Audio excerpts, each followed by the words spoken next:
Dans la nuit des temps, Barjavel envisage une expédition au pôle sud qui va changer, bouleverser la perception que l'humanité a d'elle-même et de ses origines. Et ouais, c'est l'époque qui va aussi influencer Kubrick 2001, l'Odyssée de l'espace, et son remake intéressant Mission to Mars. Justement, Mission to Mars de Brian De Palma, c'est un des films qui a influencé Elon Musk pour ses rêves d'aller sur Mars. Et même si je dois continuer à reconnaître qu'Elon Musk est si ce n'est le meilleur maître d'œuvre au monde, c'est-à-dire qu'en jargon technique, il gets shit done, c'est lui qui fait réaliser des trucs, même s'il peut être un peu tyrannique, eh bien, je ne parie pas sur la capacité de Musk à poser le pied sur Mars de son vivant. Il lui reste de belles décennies à vivre, mais tout de même, j'ai du mal à parier sur sa capacité à y arriver, même si, avec son Super Heavy et avec maintenant son Spaceship, qui s'appelait donc avant la BFR pour Big Rocket, ce joyau à la fois high et low-tech, puisque c'est de l'acier inoxydable, donc concrètement le même matériau que votre passoire pour égoutter les pâtes, et c'est carburé au méthane, pas avec des ergols compliqués, etc. Du bon vieux méthane qu'on peut trouver dans une bonbonne de camping-gaz. Ça, c'est le génie de Musk et la capacité à faire réaliser ces fusées qui pourront se reposer et qui pourront embarquer jusqu'à 100 tonnes de fret. C'est complètement dingue quand on y pense. 100 tonnes de fret sur des fusées réutilisables en acier inox et propulsées au méthane. Donc d'ailleurs, si on le voulait, avec un bilan carbone neutre, voire même négatif, puisqu'après tout, le GIEC, qui n'est pas réputé pour être particulièrement reposé en matière d'alarmisme climatique, même le GIEC estime que c'est de l'ordre de 2000 milliards de tonnes de CO2 qu'il y a en trop dans l'atmosphère. Et bien ces 2000 milliards de tonnes de CO2, c'est grosso modo la surface du Royaume-Uni en algues cultivées en haute mer, ou bien la surface de la Californie plantée en pin, mais là sur à peu près 50 ans. Donc disons 2 fois la surface de la Californie plantée en arbres sur 25 ans, ça vous donne à peu près la lutte contre la désertification en Chine si elle était totale, ou bien la lutte contre la désertification en Afrique. Je vous parle même pas évidemment du fait de reverdir le Sahara, puisque la lutte contre la désertification, ça se borne au Sahel, donc la ceinture entre la zone tropicale et le désert du Sahara proprement dit. On pourrait tout à fait avoir des fusées propulsées au méthane, soit issues d'algues, soit issues de térébenthine par exemple, comme Soichiro Honda de la firme Honda avait fait une motocyclette à térébenthine dans les années 40. On pourrait tout à fait avoir des fusées, avoir un moyen de transport qui vous envoie en 30 minutes n'importe où sur Terre, et qui soit non seulement compensé carbone, mais carbone négatif. Et oui, n'écoutez jamais les prêtres de l'apocalypse qui vous disent « il n'y a pas d'alternative ». Et évidemment, il faut arrêter de prendre des avions, parce que évidemment, à un moment donné, on va manquer de pierre à l'âge de pierre. Si on continue à consommer les pierres de la même façon, on va manquer de pierre. Mais comme l'avait dit Shir Yamani, l'âge de pierre ne s'est pas arrêté par manque de pierre, et l'âge du pétrole ne s'arrêtera pas par manque de pétrole. Rappelez-vous d'ailleurs que la plupart des modèles qui sont prêchés par les prêtres de l'apocalypse reposent sur 2 hypothèses jamais déclarées, à savoir que le pétrole est insubstituable, c'est bien sûr faux, et que nous allons en manquer. C'est pas pour tout de suite, mais c'est vrai que si on continue à rester idiot, on va en manquer. Quoi qu'il en soit, en matière même d'hydrocarbures, eh bien, c'est la surface tout simplement du Royaume-Uni, cultivée en algues, par exemple des sargasses, qui suffirait à séquestrer tout le CO2 réputé excessif par le GIEC. Mais continuons un peu maintenant à rêver, bon sang, sortons Jules Verne là, soyons pas dans une France en PLS qui préfère donner la parole à des prêtres de l'apocalypse plutôt qu'à des Jules Verne, bon sang, parce que les mêmes prêtres de l'apocalypse vous auraient dit très volontiers que Paris allait crouler sous les déjections de cheval, et oui, à certaines rues on était quasiment jusqu'aux genoux, j'exagère à peine, et oui, si on continuait comme ça, s'il n'y avait pas d'innovation, on allait se retrouver avec trop de chevaux à Paris et des déjections équine à n'en plus finir. Et puis, je ne parle même pas non plus du fait d'avoir été incapable d'envisager le processus de Haber, par exemple, pour avoir de l'azote dans les engrais et faire exploser la population mondiale, ce qu'aujourd'hui évidemment le Forum économique mondial et Bill Gates n'aiment pas trop parce qu'il déclare très volontiers qu'il y a beaucoup trop d'humains sur Terre. Alors moi, je veux prendre plutôt la parole au nom des Jules Verne de demain et les encourager à prendre la parole à ma place pour faire rêver, mais surtout aussi pour être pragmatique, parce que comme le dit l'architecte génial Jacques Rougerie, il faut savoir être un rêveur pragmatique. Alors soyons à la fois fous et pragmatiques. Elon Musk veut aller sur Mars. Pour moi, c'est quand même un peu trop fou. Soyons pragmatiques. Et si Elon Musk allait, au lieu de Mars, en Antarctique, la zone qui est à l'opposé de la Grande Ourse. Et oui, c'est de là que vient le mot arctique, vers la Grande Ourse, c'est pas parce qu'il y a des ours polaires dedans, mais l'Antarctique, du coup, c'est l'opposé de la Grande Ourse. Et en Antarctique, vous avez un espace gigantesque qui s'appelle le Mary Bird Land et qui n'est revendiqué par aucune nation. Alors oui, c'était le rêve de tout un tas de milliardaires d'avoir leur propre état souverain. Peter Thiel voulait monter des récifs artificiels. Alors ça, c'est une très bonne idée au passage, pour reproduire les stocks de pêche, protéger les sites de ponte et faire plus de récifs artificiels. C'est une très bonne idée. En fait, c'est tellement une bonne idée que le métro de New York coule ses rames pour faire des récifs. Ça, c'est assez génial. On devrait le faire systématiquement parce qu'après tout, les océans sont essentiellement des déserts et nous, les humains, on devrait arrêter d'être des chasseurs-cueilleurs dedans. On devrait les cultiver, pas seulement pour les algues, mais pour faire des récifs artificiels aussi. Eh bien, Peter Thiel de la PayPal Mafia voulait faire ça. Puis vous aviez eu, bien sûr, toutes ces micronations aussi bigarrées les unes que les autres, comme l'île des Roses au-delà de Rimini, qui s'était un peu inspirée de l'idée de Saint-Marin, qui était une micronation qui existe encore aujourd'hui et qui a, je crois, le plus vieux régiment d'arbalétriers de l'histoire, encore en fonction.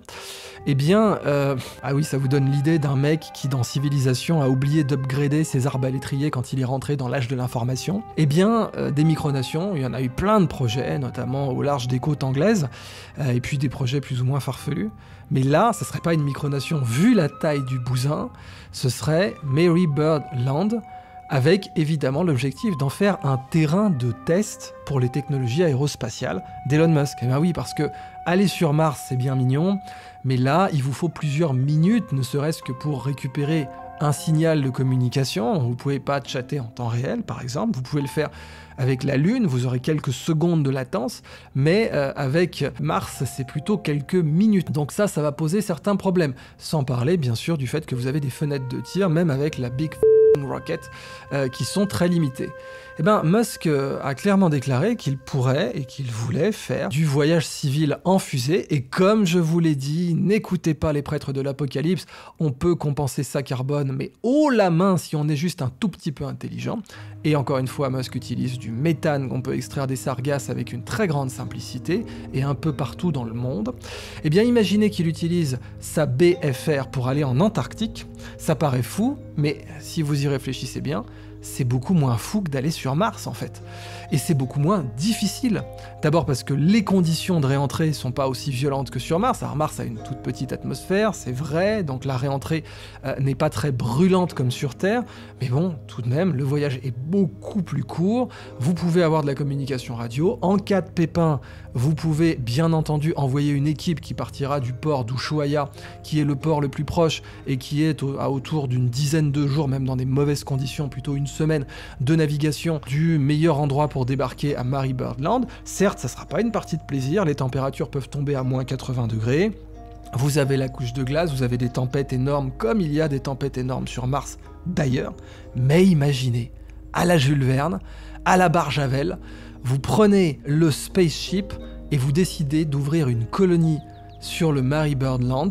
Et cette colonie, eh bien, vous en faites un démonstrateur de la faisabilité de votre projet. Vous testez les incidents qui pourraient survenir avec vos lanceurs et aussi les problèmes éventuellement psychologiques ou humains qui surviendraient si vous isolez une équipe un an au fin fond du pôle Sud et même proche du pôle Sud, puisque le Mary Bird Land, comme à peu près tous les territoires qui sont délimités au pôle Sud, vont jusqu'au pôle Sud. Et bien là, vous auriez un laboratoire exceptionnellement intéressant sur le plan scientifique et technique, mais aussi en fait sur le plan politique, parce que vous voyez la capacité à déclarer une nation souveraine, vous voyez la capacité à émerveiller le monde entier avec ce que vous êtes capable de faire, à savoir de construire en Antarctique, même si il y a le World Park Antarctica, et ça d'ailleurs il faut s'y arrêter, c'est très intéressant.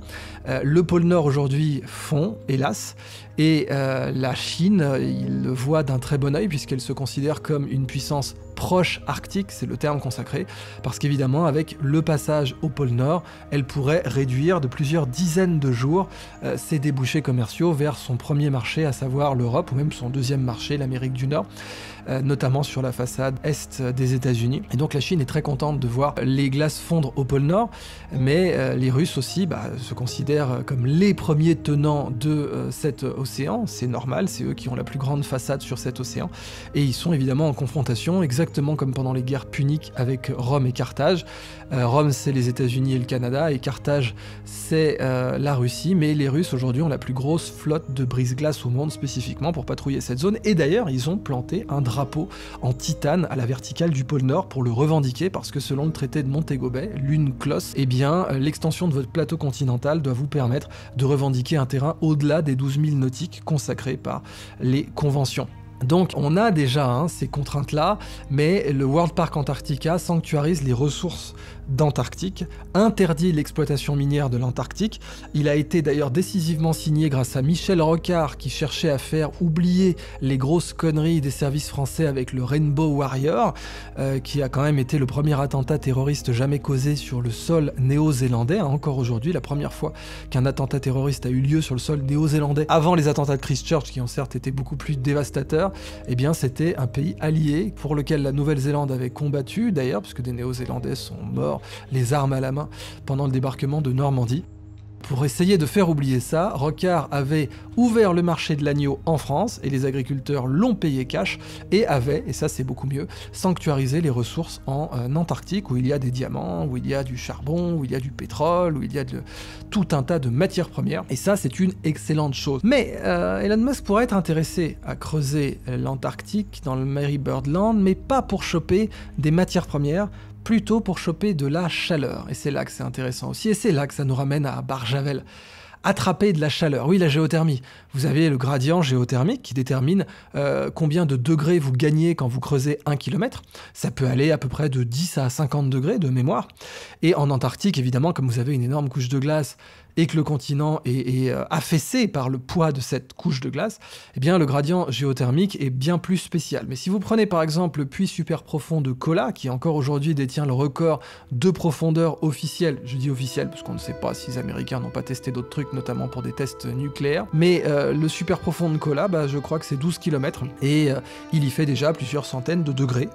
Et donc quand vous êtes en Antarctique, certes, il fait moins 70, moins 80, mais si vous avez de quoi creuser un gros trou, pas un trou aussi étroit que le Kola Super Deep, un trou énorme, genre le trou qui a permis de creuser le tunnel sous la Manche, et ça c'est 50 km. Alors, vous n'allez pas creuser 50 km dans la direction verticale, on n'a pas la technologie pour ça. Cependant, on a des machines, notamment la grosse Bertha, la fameuse Bertha nommée comme ça d'après le gros canon évidemment allemand de la Première Guerre mondiale. On a des machines capables de creuser, et oh surprise, c'est la spécialité d'Elon Musk, avec la Boring Company, qui cherche donc à faire passer le trafic sous terre, et d'ailleurs il a bien raison. J'ai vu certains esprits chagrins dire que c'était stupide, mais pas du tout, les voitures devraient passer sous les villes, autant que faire se peut, parce que plus on a d'espace piéton, plus on peut se régaler culturellement d'une ville, et évidemment si les voitures passaient quelques mètres sous le sol, ça serait merveilleux. Et on pourrait avoir tout un tas d'autres infrastructures, et après tout, la construction des égouts de Londres a été beaucoup plus ambitieuse avec les moyens de l'époque que ce que veut faire Musk, donc c'est pas du tout fou son idée. Mais il a donc, avec la Boring Machine, la Boring Company, pardon, qui est donc un jeu de mots sur la compagnie ennuyeuse et la compagnie qui creuse, eh bien il a des machines super puissantes dont il pourrait faire la démonstration au monde entier, à Mary Birdland. Il pourrait creuser des puits pour récupérer la chaleur, et là je vous parle de puits qui feraient 100 mètres de diamètre, et ces puits qui feraient 100 mètres de diamètre iraient à 14 ou 15 km sous le niveau de la mer, Et ça tombe bien d'ailleurs, il y a une zone, la tranchée de Bentley, qui est une grande discontinuité. Et cette tranchée de Bentley, eh bien, elle est justement dans le Mary Bird Land et c'est jusqu'à, je crois, 2000 mètres sous le niveau de la mer. Donc ça ferait un point parfait pour commencer à creuser et obtenir de la géothermie sur place qui vous ferait fondre un peu de glace, rassurez-vous, ça va pas faire fondre l'Antarctique du tout, mais qui vous permettrait d'avoir des oasis en fait, en plein désert ultra inhospitalier. Le pire désert du monde, c'est l'Antarctique. Et avec ça, Elon Musk pourrait établir une base, pourrait faire un démonstrateur de ces technologies, pourrait gagner évidemment un prestige aussi bien technique, scientifique que politique. Quand vous imaginez le prestige qu'a obtenu auprès des pré-hippies l'île des Roses au large des côtes de Rimini, imaginez le prestige qu'aurait le Mary Bird Land d'Elon Musk avec ses expéditions en fusée, etc. Sans parler même de la possibilité de prendre des touristes spatiaux pour financer tout ça, qui seraient ravis de faire un vol suborbital et qui paieraient autour de 200 000 $ dans une fusée qui peut emporter 100 tonnes de fret. Vous inquiétez pas, vous pourriez en prendre beaucoup. Ça, c'est l'utopie, le truc fun que Elon Musk pourrait faire pour démontrer ses technologies. Et comme je suis rentré dans un certain niveau de détail, ça a l'air peut-être fou pour vous, mais rappelez-vous en permanence que c'est 1000 fois littéralement moins fou, enfin plus que 1000 fois d'ailleurs, la distance entre Cap Canaveral et le Mary Bird Land est bien plus faible que 1/1000 de la distance Terre-Mars, même pendant les bonnes fenêtres de tir. C'est 1000 fois et plus de 1000 fois plus facile que un voyage vers Mars, et avec toutes les contraintes logistiques que ça entraîne. Donc imaginez, Musk utilise ses machines de la Boring Company, utilise ses fusées de SpaceX, va poser une base dans le Mary Bird Land, montre qu'on peut utiliser la géothermie sur place. Et d'ailleurs c'est vachement intéressant ça, parce que en réalité, malgré évidemment les bureaucraties climatiques qui ont un intérêt, évidemment un conflit d'intérêts permanent, à être plus alarmistes et à faire des prédictions de plus en plus catastrophistes, parce que plus les bureaucraties climatiques font des prédictions catastrophistes, plus elles peuvent confisquer ou recommander la confiscation des libertés publiques, plus elles peuvent lever des impôts, plus elles peuvent confisquer des terrains. C'est ce qui est en train de se passer en Hollande, où, comme ça, sur un modèle alarmiste qui n'a pas déclaré ses hypothèses et qui est pleinement discutable, voire même parfois pseudo-scientifique, eh bien vous pouvez du jour au lendemain exproprier quasiment tous les fermiers du pays, comme c'est pratique, mais c'est science, hein, comme la religion au Moyen-Âge. Eh bien, en réalité, vous avez aussi ce conflit d'intérêts qui est que plus vous êtes alarmiste, plus vous avez de subventions. Et oui, hein, si le GIEC ne disait pas qu'on va tous mourir dans quelques années, il aurait beaucoup moins de financement. Mais même dans ces circonstances-là, nous devons admettre, et beaucoup de climatologues admettent, qu'on ne sait pas dans quel sens peut partir le climat. Je ne renie absolument pas que la présence humaine a eu un impact sur l'atmosphère, et pas que sur l'atmosphère, sur la Terre en général. Je suis partisan de l'hypothèse Gaïa, du récemment défunt James Lovelock, qui considère que la Terre est un organisme vivant, et donc je ne veux pas réduire cet organisme vivant à certains de ses paramètres vitaux, comme l'acidité des océans, ou le taux de carbone, de dioxyde de carbone dans l'atmosphère. C'est la santé entière de la planète Terre qui, en effet, a été endommagée par la stupidité d'ordre général de nos modèles de développement. Mais en réalité, encore aujourd'hui, on ne sait pas dans quelle direction partirait le climat si par exemple le Gulf Stream venait à s'arrêter. Et d'une façon générale, la circulation thermo-haline, dont le Gulf Stream n'est en réalité qu'une artère. Pendant longtemps, on parlait du Gulf Stream qui permet à la France, malgré sa latitude très élevée, comparée par exemple à Montréal ou à New York, d'avoir des vignes et d'avoir un climat océanique tempéré comme à Bordeaux. C'est grâce au Gulf Stream, mais on vous apprenait ça parce qu'on ne savait pas encore à l'époque qu'il y avait toute une circulation complète, fermée, de pompes thermo-halines sur Terre, dont le Gulf Stream est l'équivalent par exemple de l'artère aorte. D'ailleurs sur un plan économique je pense que c'est comparable, parce que si le Gulf Stream s'arrêtait, et même si d'après les modèles actuels ça prendrait plusieurs milliers d'années, même s'il devait s'arrêter maintenant il faudrait plusieurs milliers d'années avant qu'on en voit les conséquences, mais ce ne sont que des modèles, eh bien évidemment les catastrophes économiques seraient inimaginables, parce que vous auriez toute la mégapole européenne prise dans les glaces, vous auriez toute la mégapole nord-américaine prise dans les glaces aussi. Là on parle de conséquences économiques qui sont absolument impossible à envisager politiquement aujourd'hui. Et comment cette pompe thermohaline pourrait arrêter de fonctionner? Si les glaces du pôle Nord justement arrêtaient de se former, parce que comme son nom l'indique, cette pompe thermohaline est activée par la formation des glaces qui repoussent l'eau salée au fond. Donc vous avez de l'eau froide, salée, lourde, dense, et oui, l'eau froide est un peu plus dense, et qui coule au fond de l'océan, qui pompe comme ça, qui amorce un mouvement de pompe qui va jusqu'aux Caraïbes, où elle se réchauffe et où elle remonte. Et vous avez comme ça toutes ces circulations thermo-halines, donc halos, le sel, et thermos, la température. Eh bien, si jamais les pompes thermo-halines sont déréglées, vous aurez des conséquences absolument dramatiques, et leur dérèglement vient de la fonte des glaces, notamment de la perturbation des glaces. Ça signifie que même si on nous agite le réchauffement climatique aujourd'hui parce que c'est plus facile à faire avaler politiquement pour exproprier tel ou tel fermier et pour détruire les libertés publiques et pour vous dire qu'il faut arrêter de prendre l'avion ou qu'il faut manger des cafards au choix, en réalité, bien plus grave pourrait arriver, à savoir un âge de glace. Alors certes, le niveau des océans serait réduit, puisqu'après tout, le niveau des mers n'a jamais été aussi élevé aujourd'hui depuis 15 000 ans. Et oui, il y a 15 000 ans, vous aviez le Doggerland, on pouvait aller à pied de la France à l'actuelle Angleterre, ou bien de l'île de Sicile jusqu'à l'île de Malte. Et aujourd'hui, le niveau des océans est 100 à 200 mètres au-dessus. Le niveau des océans baisserait. Ok, ça serait assez sympa. Donc la mégapole européenne, la mégapole nord-américaine serait prise dans les glaces, sans parler de la Chine et du Japon, qui eux aussi seraient finis économiquement et politiquement. Mais au moins, le niveau des océans baisserait, alors on pourrait faire des choses, etc. Mais c'est pas quelque chose qu'on souhaite. Eh bien, si jamais l'humanité devait être confrontée à un scénario où elle devrait arrêter un âge de glace ou arrêter ou lutter contre l'émergence d'un front glaciaire majeur en Europe, eh bien, il faudrait que pendant le siècle précédent, elle ait mis au point des technologies de creusement à très grande échelle, très peu cher, hein, c'est pas avec les moyens qu'on a aujourd'hui où il nous a fallu autant d'années pour creuser le tunnel sous la Manche et autant d'énergie pour creuser le Kola Super Deep, qui a coûté beaucoup moins cher que le tunnel sous la Manche tout de même, qu'on pourrait arrêter un front glaciaire. Mais si jamais on avait les moyens de percer plusieurs, non pas dizaines, non pas centaines, mais vraiment plusieurs milliers de tunnels sous la Manche verticaux par an avec le même diamètre, et allant, alors, tunnel vertical, mais pas 50 km non plus, puisqu'on n'a pas besoin d'aller à 50 km. La discontinuité de Morovici, qui est la zone où la chaleur remonte parce qu'on est dans le manteau terrestre, n'est pas nécessaire à atteindre pour avoir de la chaleur. Mais si on était capable d'avoir une force de creusement verticale de l'ordre de 1000 fois le tunnel sous la Manche par an, oui, on pourrait arrêter l'émergence d'un front glaciaire.